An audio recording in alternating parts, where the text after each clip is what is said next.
لو أنزلنا هذا القرآن على جبل لرأيته خاشعا أنزلنا هذا القرآن على جبل لرأيته خاشعا أنزلنا هذا القرآن على جبل لرأيته خاشعا متصدعا من خشية وتلك الأمثال نضربها للناس لعلهم يتفكرون.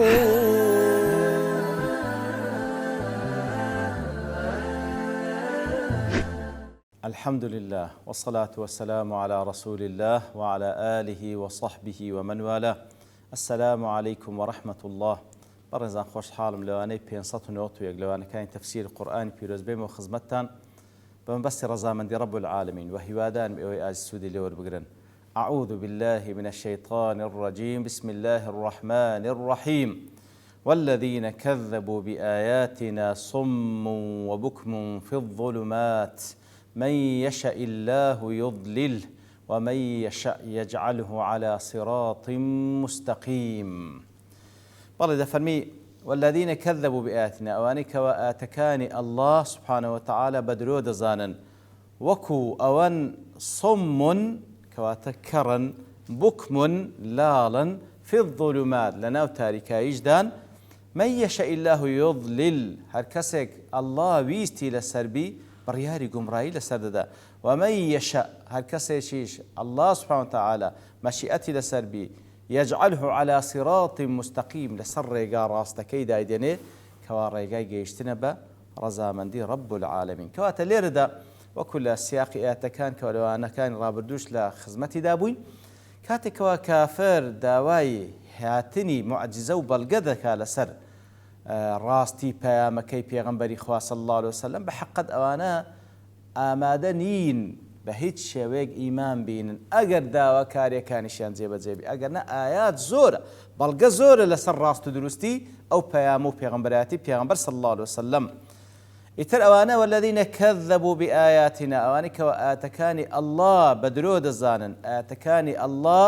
بریتە لە ئاەتەکانی قورئانی پیرۆز و کە کەلامی خۆی سبحانه وتعالى و هەروە لەو معجزاتانی کە لەسەر دەستی پێغەمبەر صلی الله عليه وسلم بەچای خۆیان بینیان و بە طریقەی متەواتر هەتا ڕۆژی قیامەتش دەجێڕدرێتەوە و هەروها ئاەتەکانی رب العالمین کە بەڵگەی لەسەر وەحدانیەتی خوا سبحانه وتعالى لەوەی کەوا ئەو مەخلوقاتان هەر هەمووی بەڵگەن لەسەر وەحدانیەتی رب العالمین لە زەڕەیەکەوە بگرە هەتا مەزەڕەیەک هەمووی بەڵگەن لەسەر وەحدانیەتی رب العالمین کەسی کافر ئەو ئاتانە هەر هەمووی بەدرۆ دەزانێ والعیاذ بالله. والذین کەذبوا بآیاتنا هاوشێوەی چێن ئەوانە کوونە یا رب العالمین. نمونەیەکی زۆر جوان دەینتەوە دەفەرمی ئەوانە صمن کەواتە کەڕن گوێیان لە هیچ نییە هەرچەندی حەق بە جۆدا بدەی گوێی لێ نییە بوکمە لاڵە قەت حەق بەسە زمایندانە واتە حەق تێژ بگا بەسە زمایندانە في الظلمات لەناو تاریکاییشدا واتە چاویشی نابینێ کەواتە ئەگەر چاویشی هەبێ بەڵام بەخۆی لەناو تاریچیە چاویشی نابین کەواتە ئەوە چەند وەسیلەکمە لە بۆ نەجات بوونی. گوێی لە دەنگ نییە کە بانگ بکرێ دەنگی نییە بەخۆی لاڵە هاوار بکە کەسێک بەهانای بێ چاویشی ئەگەر هەبێ بەڵام لەناو تاریکاییە هیچ نابینی کەواتە هیچ وەسیلەک نییە لە بۆ هاتنە دەری ئەوانە لەناو ئەو تاریکایی و ئەو کوفر و ضەلالەت و گومڕایی کە تێیدانە گوێیان هەیە بەڵام بەخۆیان ئامادە نین گوێ لە حەق بگرن توانای قسەکردنیان هەیە ئامادە نین بەر شەق ببا بەڵام کەلیمەی حەق بەسە زمانیاندا بێ و هەروەها چاویشیان هەیە بەڵام خۆیان غەڕق کردن ناو تاریکایی ناتوان ڕێی خۆیان ببینەوە. ئیتر ئەوە نمونەی کەسانێکە کەوا ئاەتەکانی خوا بەدرۆ دەزانن ئاەتەکانی خوا بەدرۆ دەزان ئابە و شێوەن من يشأ الله يضلل ئەوەی خوای گەورە سبحانه وتعالى ویستی لەسەربی بڕیاری گومڕایی لەسەر دەدا ومن يشأ يجعله على صراط مستقيم ئەوەی رب العالمینیش مەشیئەتی لەسەربی هیدایەتدا و لەسەر ڕێگا ڕاستکەی دادن کەواتە مەسەلەی مەشیئەتی خوای گەورە مەشیئەتێکی مطلقە گومڕاکردن و یاخود بڕیاری گومڕایی و بڕیاری هیدایەت دەدەست رب العالمینە دیارە مەسئلەی هیدایەت وەکو چەند جارش باسمان کردیە هیدایەتی ئیرشاد هیدایەتی بەیان ئەوە وەزیفەی پێغەمبەر صلی الله عليه وسلم کە خوای گەورە پێی ڕاستپاردیە و شوێن کەوتوان و میراتگرانی پێغەمبەر صلی الله عليه وسلم کەوا ئەو پەیامە ڕادەگەین ئەوە هیدایەتی بەیان و ئیرشاد و ڕوونکردنەوە و ڕێنمونی کردنە لە بۆ هەمووان خوای گەورە لەسەر زمانی پێغەمبەر صلی الله عليه وسلم لەسەر زمانی شوێن کەوتوانی پێغەمبەر صلی الله عليه وسلم ئەو هیدایەتە بە هەموو کەسێک ڕادەگەینی ڕێگای ڕاست بە هەموو کەسێک نیشان دەدا بەڵام هیدایەتی دووەم كوا هداية التوفيق تنها وتنها لدى رب العالمين إنك لا تهدي من أحببت ولكن الله يهدي من يشاء تناتوان هدايتي كسك دك خوش الدوي يا رسول الله أبي طالب إمامي كوا أوهن حريز بو بيان صوص من لسر هدايتي اللي برو كسك بزور بال بشتي بيغنبري كر صلى الله عليه وسلم بلان بكافر يشمل إتر إنك لا تهدي من أحببت ريني شان دابو بلام هدايتي توفيق لا رب العالمين إتر بالي أو هداية لا رب العالمين أو هداية كبيوست بمشيئة رب العالمين هر كسيق مشيئة لسربي برياري قم رأي لسردا هر كسيق مشيئة لسر برياري هدايتي لبدا أو هداية أو مشيئة لسرت أساسك وما تشاءون إلا أن يشاء الله إن الله كان عليما حكيما سورة الإنسان كواتا مشيئة رب العالمين بيوست بعلمي بيوست بحكمة رب العالمين علمي بيه تشيشاني وهدايتي بدا علمي بيه تشيشاني برياري قمراي لسردا خواي قورا وسائلی هدایت وەرگرتنی دایتە هەموو کەسێکی مکەلەف وەکو باسمان کرد گوێی پێبەخشیە و با بڵێن حەق دەبیستی و هەروەها عەقلی پێبەخشیە تێبگە و پێغەمبەری لۆ ڕەوانە کردیە عەلەیهی سەڵات وسەلام پەیام و کتێبی لۆ ڕەوانە کردیە لەسەر فیترەتی خواناسی خەڵقی کردیە ئەو هەموو ئایەت و بەڵگەیە لە وجودەی کەوا وجودی خۆی لە ضمنی ئاەتەکانە ئیتر کەسێکەوە لدواء أوهم رغبتي جيشتن بحق بي خوي جورج بريار هدايتي لده بلام كسك رغبتي جيشتن بحق نبي ما بس جيشتن بحق نبي خوي جورج برياري قمراي لسدا والذين اهتدوا زادهم هدى وآتاهم تقواهم والذين اهتدوا أي طلبوا الهدى بدواء حق دا قران خوي جورج هدايتي عنده بلام فلما زاغوا أزاغ الله قلوبهم بلام كاتك وان لا اندا لحق خواهي قورج برياري لا داين لسد لكان اندا ويكوا حق والنقري يتر او حقتك وبيوستا بزانين كوا خواهي قورج بوشي وتعامل لقلب عندك عندك يتر تأكيد لو إذا كانوا هداية لدس رب العالمين لو اما الزهر بيسمع بهداية ودعاء لو يا رب العالمين بلاي كمي رجح حفظ زار فرزي كده لسر اما سورة الفاتحة لحفظ ركعتين وجه فرز كان بخيني نوا مرين اهدنا الصراط المستقيم خوا زور بيسمع بهدايتي توا خوا زور بيسمع بهدايتي توا وكو ابن القيم رحمة الله لمدارج السالكين زور تفصيلي أو باب تيده بل لا لدواء خايو قل أرأيتكم إن أتاكم عذاب الله أو أتتكم الساعة أغير الله تدعون إن كنتم صادقين قل أرأيتكم وتأخبروني هم بلين طبعا هو خواهي فرمان ببيغمبرك صلى الله عليه وسلم كوا بكسانش بباور بلين وفرمان بشوين كوتي بيغمبريش دكا صلى الله عليه وسلم بهمو كسيق راب جيني بيغم بلين أرأيتكم أي أخبروني خبر بيغم دبي حال تانكوبي أقر بيتو إن أتاكم عذاب الله عذاب رب العالمين بيوكو هات سر أمتكايدك بحالة كوبي لو حالتي يعني سبحان الله أو إنسان بير ناكاتوا أجرنا تمش هذا كي لا واسترين زلزلة إنسان روحي لزيتش قايمة ودرنات سنكس لترسان دمري أو بشرة تسي يعني بشرة شي كتكا لسان أو عارضة قوريكوا أو عارضة لملشي خواهي يقول هي سنية أخذتو تسي إيماننا يعني تسي برنقاري آتكاني خواه بيو سبحانه وتعالى ده بحالة كوبي كاتك عذاب ديت حالة كوبي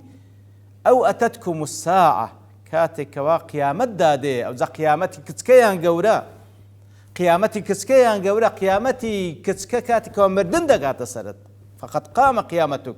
یان قیامەتی گەورە دەبێ حاڵت کوبی ئەغەیڕ الله تدعون إن كنتم صادقين لەو حاڵەتەی لەو کاتەیکەوە عەزاب دێتە سەرت یان مردن و قیامەت دێتە سەرت غەیری ئەلله بانگ دەکەی ئەگەر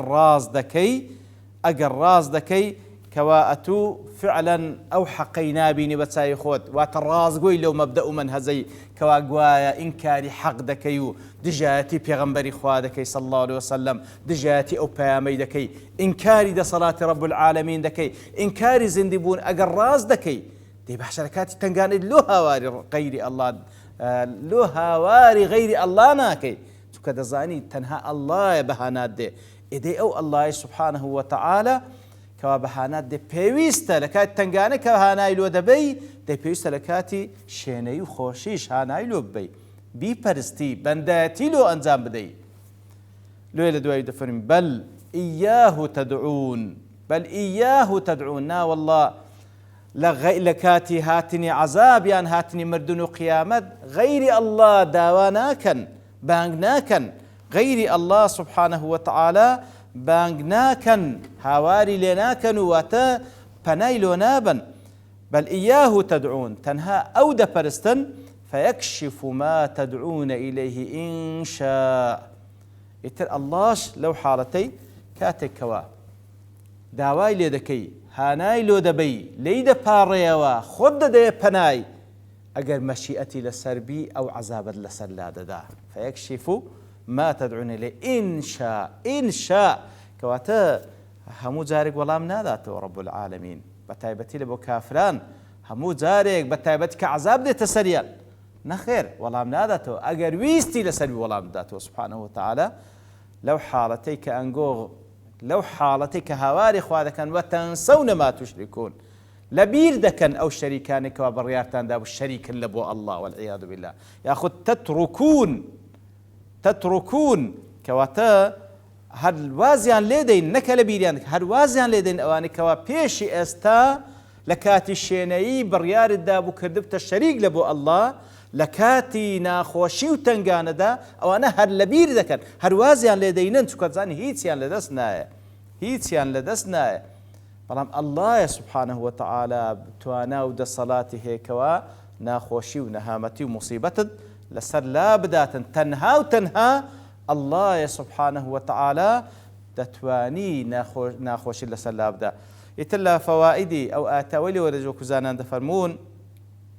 إن الله تعالى يجيب دعوة المضطر خوای گەورە دوعای کەسانێک کەوا زۆر بەناچاری لێی دەپاڕێنەوە وەڵامیان دەت وەلەو کانە کافرا وكذلك المظلوم کەسی کافریش خوای گەورە وەڵامی دەداتەوە بە بەڵگەی چەندین ئایەت بە تایبەتی دەفەرمی کاتێکەوە لەناو بەحرن خەریکە شەپۆلی دەریا لولتان دەدا هاواری خوا دەکەن سوبحانه وتعالى واز لە شەریکەکانی خۆتان دەینن خوای گەورە نەجاتتان دەدا و بە تایبەتیش کەسی ستەم لێکراو ئەگەر کافریش بی خوای گەورە وەڵامی دەداتەوە أمن يجيب المضطر إذا دعاه ويكشف السوء ويجعلكم خلفاء الأرض أإله مع الله قليلا ما تذكرون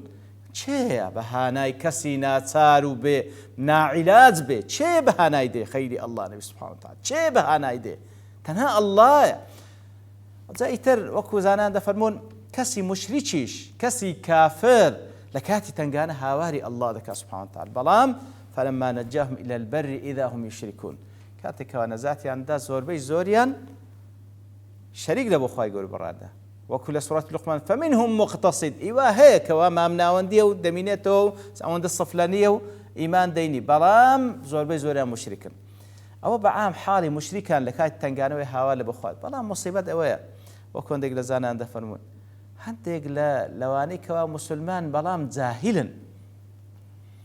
لە کاتی تنگانەش کەوا مشریک هانا لە بۆ خوا دەبا ئەو دەچی هانا لە بۆ غەیری خوا دەبا لە بۆ شێخ و مەشایخ دەبا لە بۆ ئەولا و ئەولا دەبا لە بۆ خوا نابە والعیاذ بالله کەواتە حاڵی وی والله لە حاڵی مشرک خراپترە مشریک بە مشرکاتی خۆی لە کاتی تنگانە هانا لە بۆ ئەڵڵا دەبا بەڵام ئەویان لە بۆ غەیری ئەڵڵا دەبا شێخ فڵان نازانم چێ سبحان الله يتلو تتزهليك سبحان الله تتزهليك الإنسان تيدا خوابنا أمام ده وما يؤمن به أكثر بالله إلا وهم مشركون